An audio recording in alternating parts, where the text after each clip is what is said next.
sermon ce matin, bénédiction du bon berger.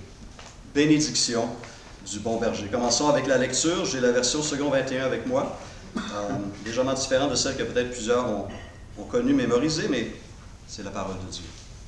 Psaume 23, psaume de David. L'Éternel est mon berger, je ne manquerai de rien. Il me fait prendre du repos dans des pâturages bien verts. Il me dirige près d'une eau paisible.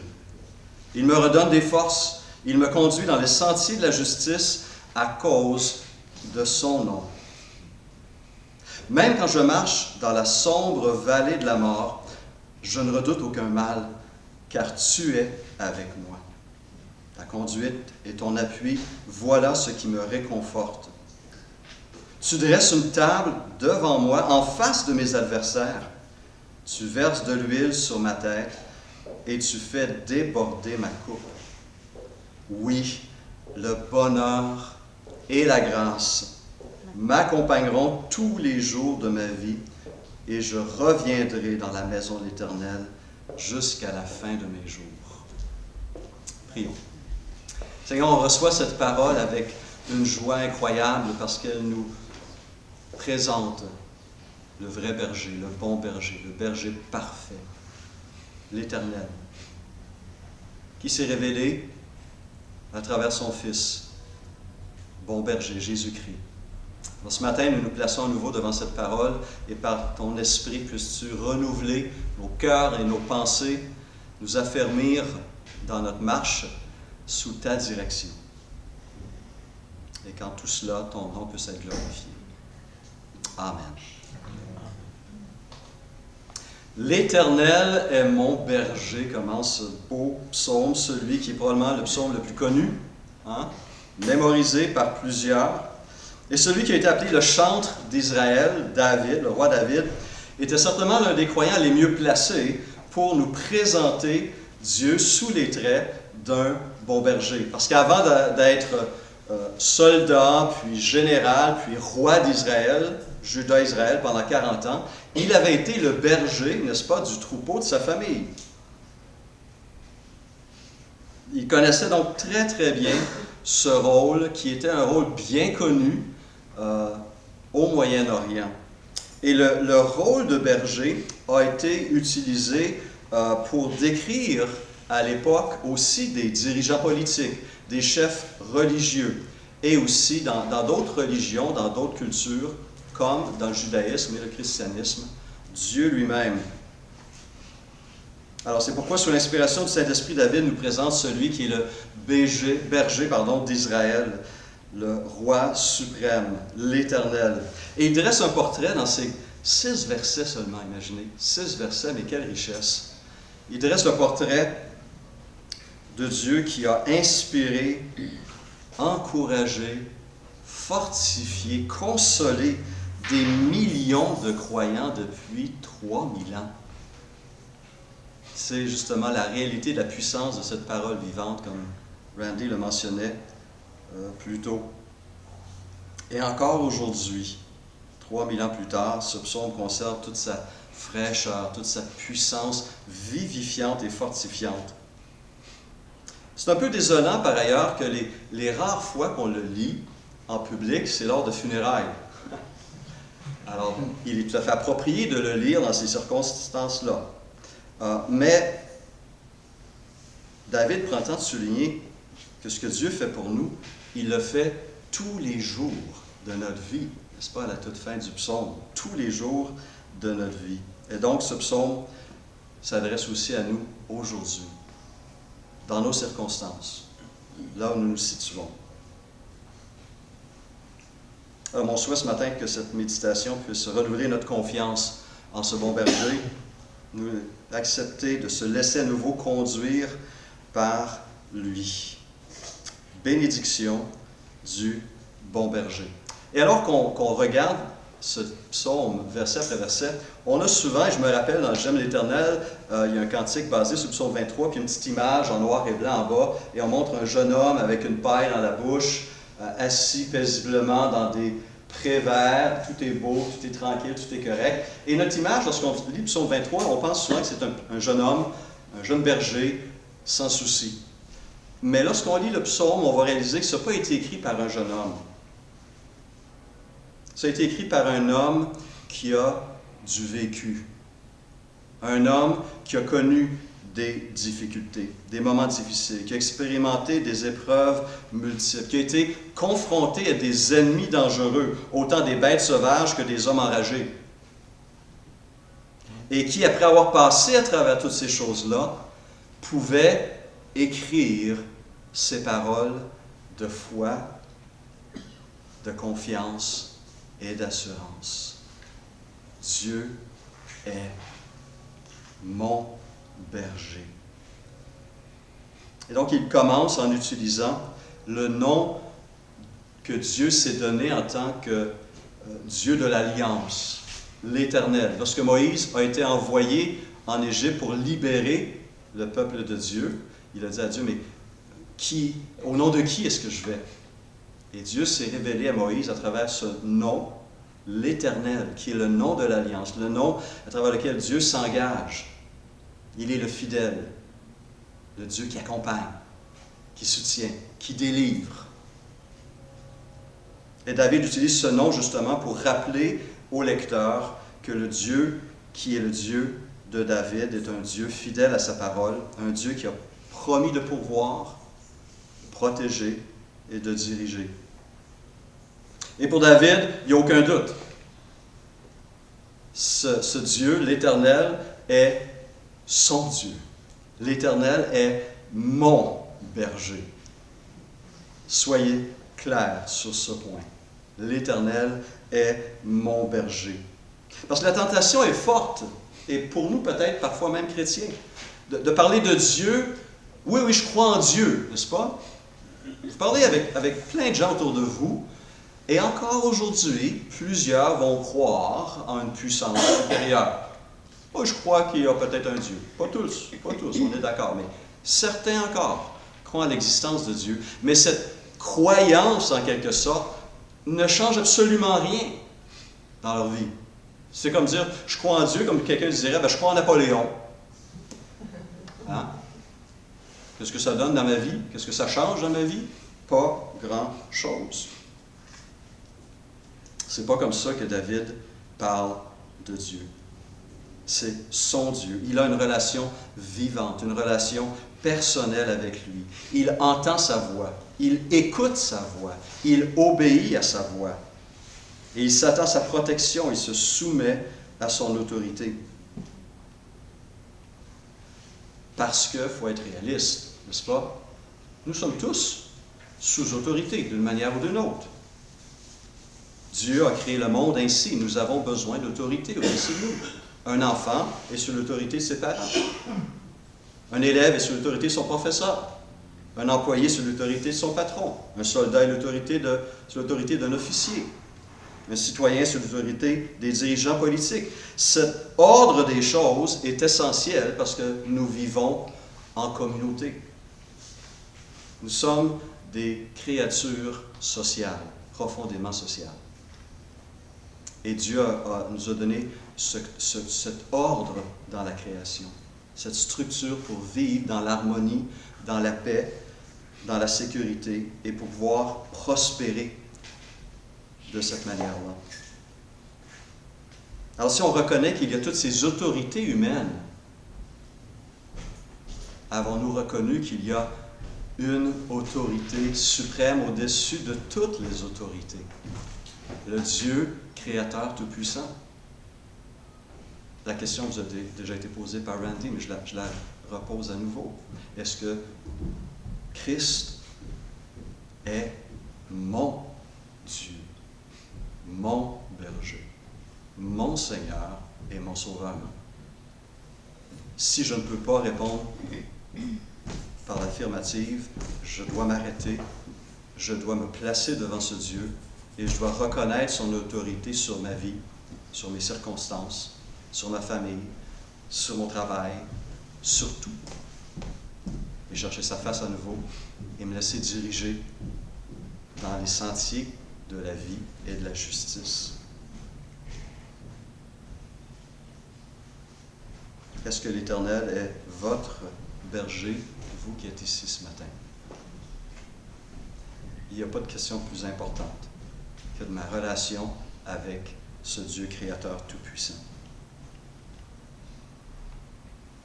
Et si ce Dieu qui est le berger, non seulement de David, mais qui a été le berger d'Israël, qui a conduit Moïse à aller sortir et libérer un peuple de quelques millions de personnes, et les a conduits pendant 40 ans dans le désert, si ce Dieu berger est capable de faire ça avec autant de gens, il est capable de le faire avec un individu, un David, un Stéphane, avec vous. Dieu est fidèle, Dieu est capable, Dieu est puissant, Dieu est bon. Mon Dieu est bon. Et il le sera toujours. Et c'est parce que ce Dieu est son berger, et le bon berger, que David peut immédiatement souligner une conséquence de cette relation. Je ne manquerai de rien. L'Éternel est mon berger, je ne manquerai de rien. Lorsque le peuple de Dieu suit son berger, il reçoit tout ce dont il a besoin. Pas nécessairement ce qu'il désire. Hein? C'est pas pareil. Vous avez compris la nuance, n'est-ce pas? On a parfois des désirs qui ne sont pas nécessairement bons, nécessaires. Dieu est généreux. Dieu peut répondre favorablement à plusieurs de nos requêtes touchant nos désirs. Je ne dis pas le contraire. Mais une chose est claire, il a promis aussi de pourvoir à tous nos besoins. Qu'est-ce que Jésus dira quelques siècles plus tard à ceux qui justement se questionnaient, notre sœur qui a prié ça tantôt, qu'est-ce que je vais manger, qu'est-ce que je vais boire, comment je vais me vêtir? Ne vous inquiétez donc point, ne dites pas que mangerons-nous, que boirons-nous, de quoi serons-nous vêtus, car toutes ces choses, ce sont les païens qui les recherchent. Votre Père céleste sait que vous en avez besoin. Donc, plutôt que de s'inquiéter, de courir après ces choses, quelle doit être notre quête? Cherchez premièrement le royaume et la justice de Dieu, et toutes ces autres choses vous seront données par-dessus. David a connu des moments de grands besoins, mais Dieu est venu à son aide, à son secours, à ses côtés, et a donné lorsqu'il était en manque. Matthieu 6, 33, ce dernier verset est un peu une paraphrase du psaume 37, 4. Fais de l'Éternel tes délices, et il te donnera ce que ton cœur désire. On a souvent mal interprété ce texte-là, hein? Mais si je fais de l'Éternel mes délices, c'est ce que je désire le plus. Et Dieu veut se donner lui-même à moi pour que je sois encore plus dans la paix, dans la joie, dans la vie. Dieu, il change notre cœur aussi. Il change notre cœur. Il change nos désirs. Oui. On ne désire peut-être plus les mêmes choses qu'avant.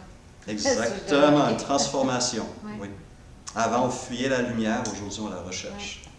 J'avais ces images, les champs de tournesol. Hein, tournesol, ils suivent le soleil, ils tournent vers le soleil.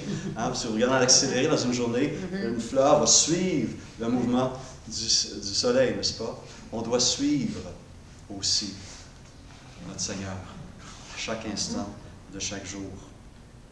Une autre promesse, peut-être que vous ne vous rappelez pas, mais j'aime le dire, peut-être que je le ferai à un moment donné ici. À un moment donné, j'ai mémorisé l'épître de Paul aux Philippiens, qui est mon épître favorite. Un dimanche matin, je m'étais habillé comme Paul, prisonnier à Rome, et essentiellement, j'avais cité ce psaume en lui donnant une intonation, essayé d'expliquer un peu le contexte. Et ça a été une belle expérience pour moi. Et ce psaume me parle constamment. Et une des promesses dans ce psaume-là est justement Philippiens 4, 19, où il est dit « Mon Dieu pourvoira à tous vos besoins », on précise encore, « besoins, selon sa richesse, avec gloire, en Jésus-Christ. » Ça, c'est la promesse de Dieu en Jésus-Christ. Ça vous appelez à la saisir par la foi. Et donc, David poursuit en décrivant comment ce bon berger va pourvoir. Verset 2, « Il me fait reposer dans de verts pâturages. » Un des mots les plus étendus actuellement, une des réponses les plus courantes lorsqu'on rencontre des gens, comment ça va? Ça va être quoi? Oh, je suis fatigué. Je suis fatigué. Ça va, mais je suis fatigué. Vous n'avez pas entendu ça? Hein? Peut-être vous-même l'avez dit? Oui, hein? On vit un rythme incroyable, n'est-ce pas? Le monde nous pousse pour aller de plus en plus vite et on ne prend pas le temps de s'arrêter puis de revoir nos repères. Il faut courir, n'est-ce pas? Les choses se passent comme ça. J'envoie un courriel, je veux une réponse dans 30 secondes, quand même. Hein? Un texto, je ne sais quoi. Et on vit ce rythme-là et humainement parlant, c'est pas bon. Ce n'est pas sain. On s'épuise physiquement, mentalement, mais il y a le danger aussi de s'épuiser spirituellement. Dieu est conscient de notre besoin de repos. Imaginez, il est obligé de nous ordonner de nous reposer. Troisième commandement. Sabbat.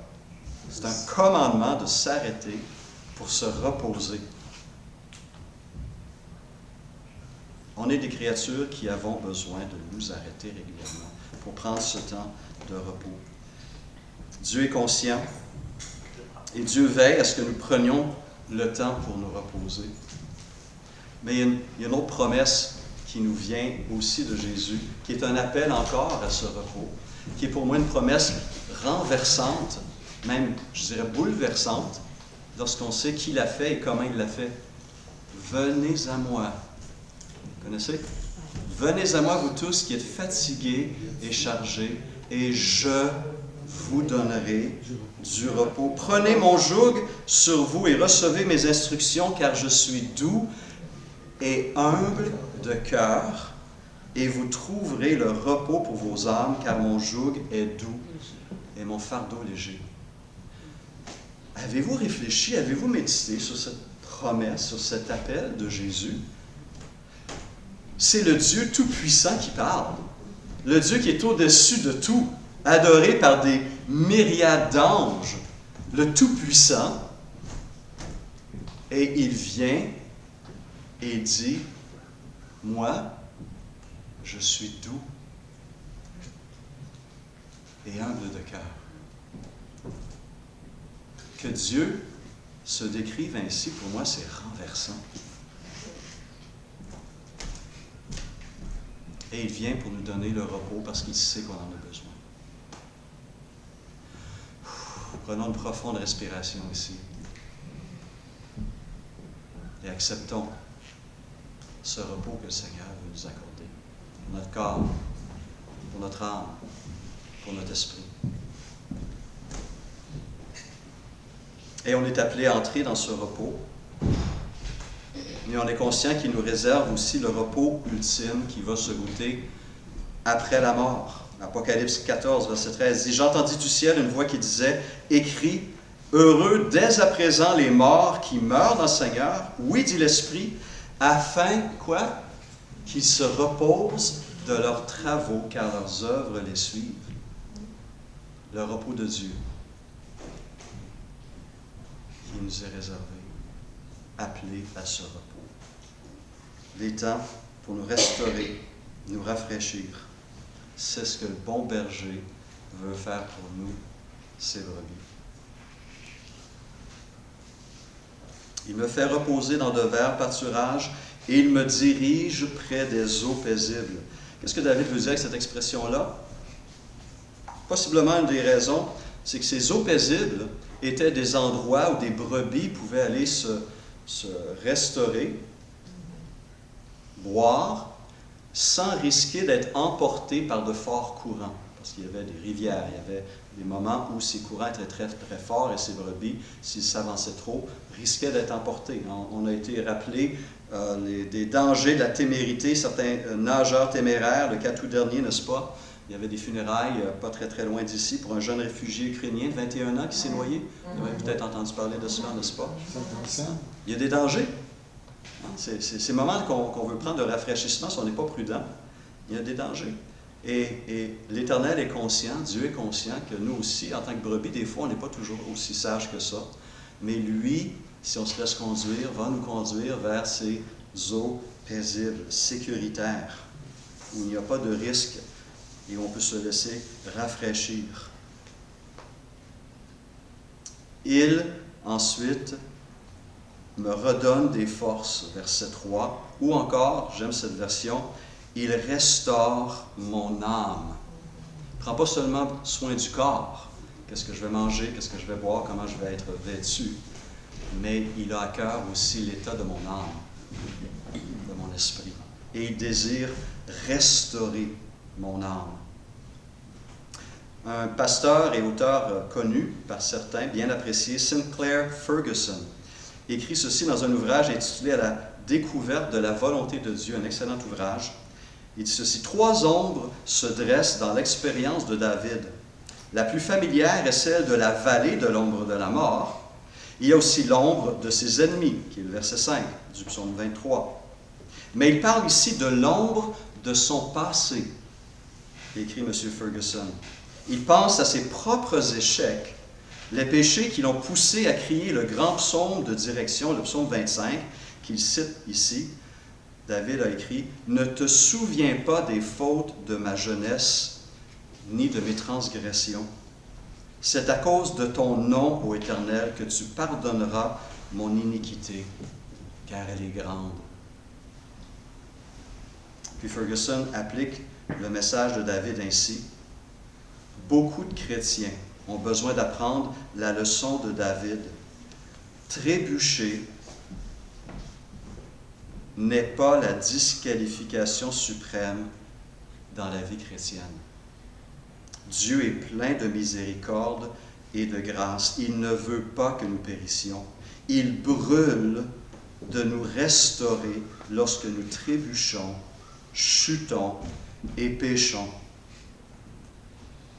Il brûle pour nous restaurer. C'est le Dieu qu'on adore. C'est le Dieu qu'on sert. Miséricordieux, patient, généreux, compatissant, lent à la colère, riche en bonté. Ferguson, c'est une longue citation, mais elle vaut la peine. Il dit, rappelez-vous la parabole de Jésus, le berger possède un troupeau de 100 brebis. L'une d'elles se perd. Que fait-il? Dit-il, elle avait toutes les provisions que je lui avais données, mais elle s'est rebellée avec ingratitude. Tant pis. Non, souligne Ferguson, il part à sa recherche jusqu'à ce qu'il la trouve. Puis il rentre avec elle, non pas en grognant, sale bête, créature ingrate, mais dans la joie, la portant sur ses épaules. Il n'y a pas de fardeau trop lourd pour le bon berger.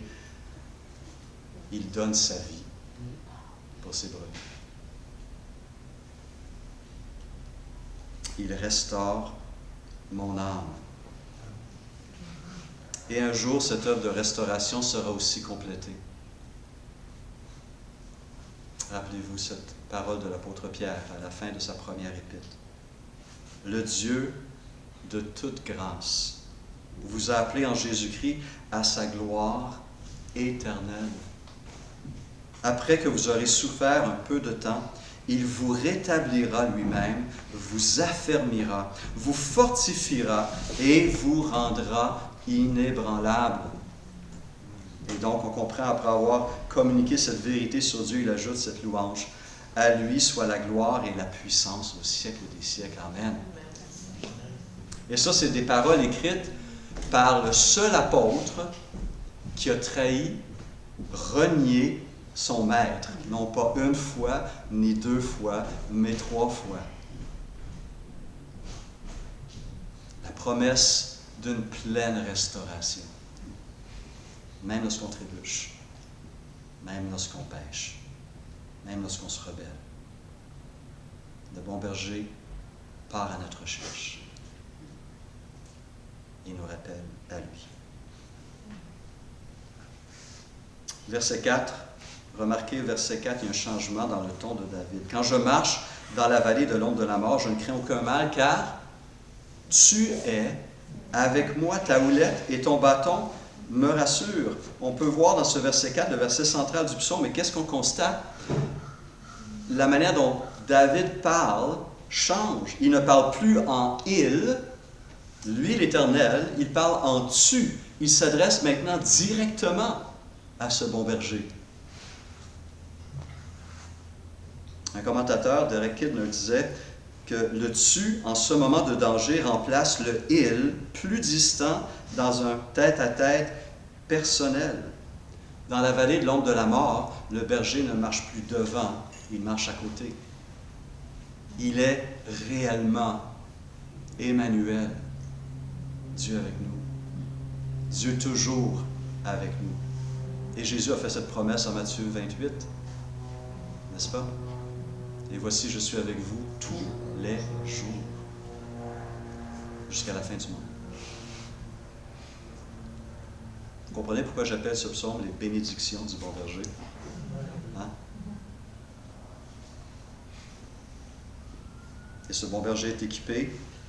David repasse cette image de la houlette et du bâton, premier instrument qui cherche à ramener les brebis qui risquaient de s'éloigner du troupeau, ou encore qui étaient tombés et qui n'étaient plus capables de se relever. La houlette permettait de rétablir la brebis tombée, et le bâton était un genre de gourde qu'il utilisait pour chasser les animaux qui risquaient de vouloir s'en prendre au troupeau, aux brebis. Et 3 siècles plus tard, à nouveau, parce que Dieu a besoin de répéter, parce qu'on est lent, des fois, à saisir certaines vérités. On a besoin d'être rassuré. Hein? Combien de fois dans la Bible allez-vous lire « ne crains point » ? Quelqu'un a dit qu'on le retrouve 365 fois, une fois par jour. On a besoin d'être rappelé cette vérité-là. Et dans Isaïe 43, à travers ce prophète, Dieu va dire cette belle parole. « Ainsi parle maintenant l'Éternel qui t'a créé, ô Jacob, celui qui t'a formé, ô Israël, ne crains rien, car je te rachète. Je t'appelle par ton nom.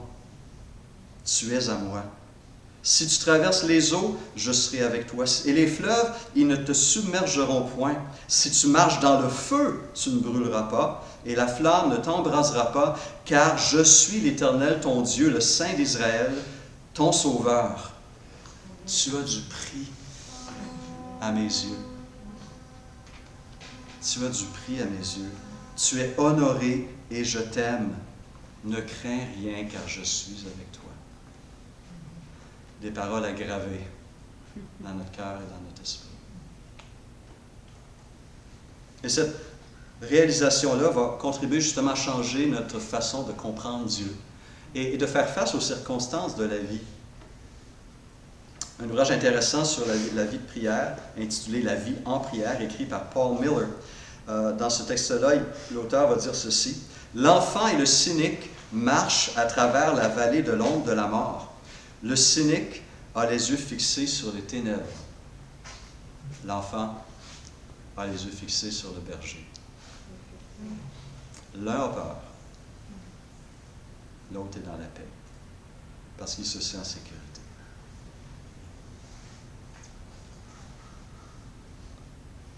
Versets 5 et 6, « Tu dresses devant moi une table en face de mes adversaires. Tu oins d'huile ma tête et ma coupe déborde.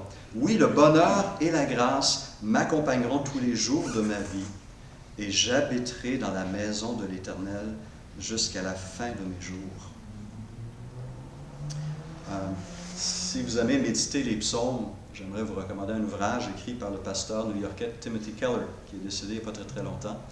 Un pasteur-auteur bien apprécié aussi. Il a écrit une série de méditations, les 150 psaumes sur 365 jours. Les psaumes de Jésus, le titre de l'ouvrage, les psaumes de Jésus. Et sous le psaume 23, il fait référence à ces versets 5 et 6, assez particuliers, n'est-ce pas? « Tu dresses devant moi une table en face de mes adversaires. » Il dit ceci. Dieu prend un repas de fête avec nous, non pas une fois que nous sommes finalement sortis de la sombre vallée, mais en plein cœur de cette dernière, en présence de nos ennemis. Il veut que nous nous réjouissions en lui, au sein même de nos difficultés. Et Keller va poser une question ici. Notre berger est-il déconnecté de la réalité? Et voici la belle réponse qu'il donne. Pas vraiment. Jésus est le seul berger sachant ce que c'est que d'être une brebis. Pensez à ça.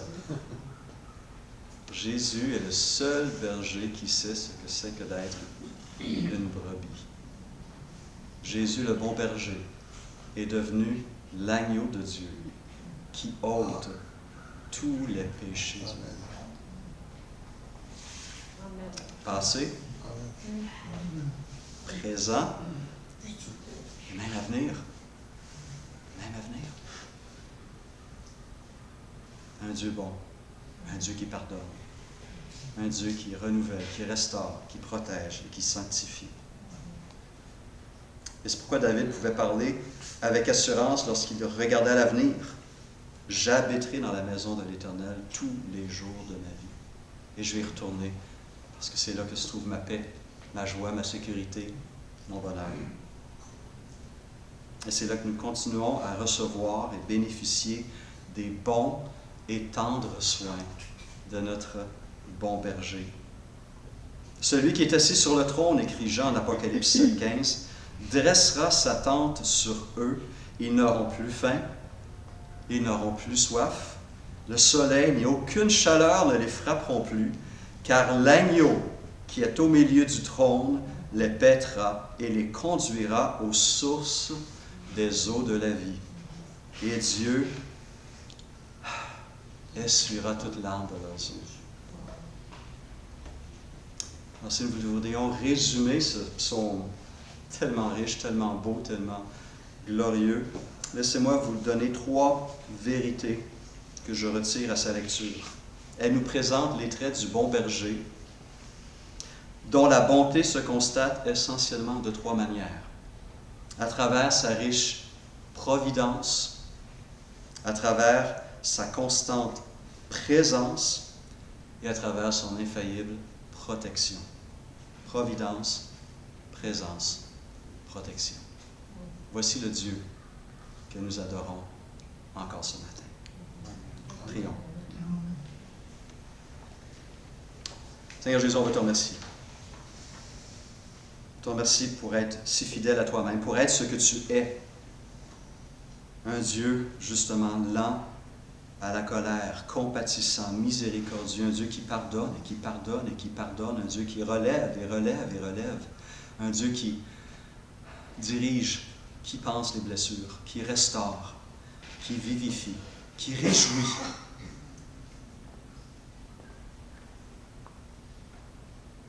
En même temps, je te demande pardon, et je pense que je parle au nom de mes frères et mes sœurs, parce que parfois on perd de vue ces réalités. On veut chercher d'autres sources pour nous abreuver. On regarde à autre chose ou à d'autres personnes pour trouver la joie, la satisfaction. Pardonne-nous, Seigneur, ces errements. Et merci de venir à nous pour nous ramener sur tes épaules avec joie, au sein de ton troupeau, dans la paix. Gloire à ton Seigneur. Que ta paix repose sur mes frères et sur mes sœurs ici ce matin. Et merci de continuer à les diriger dans tes sentiers de la justice. Amen. Amen. Soyez bénis, mes frères et sœurs. C'est confortable.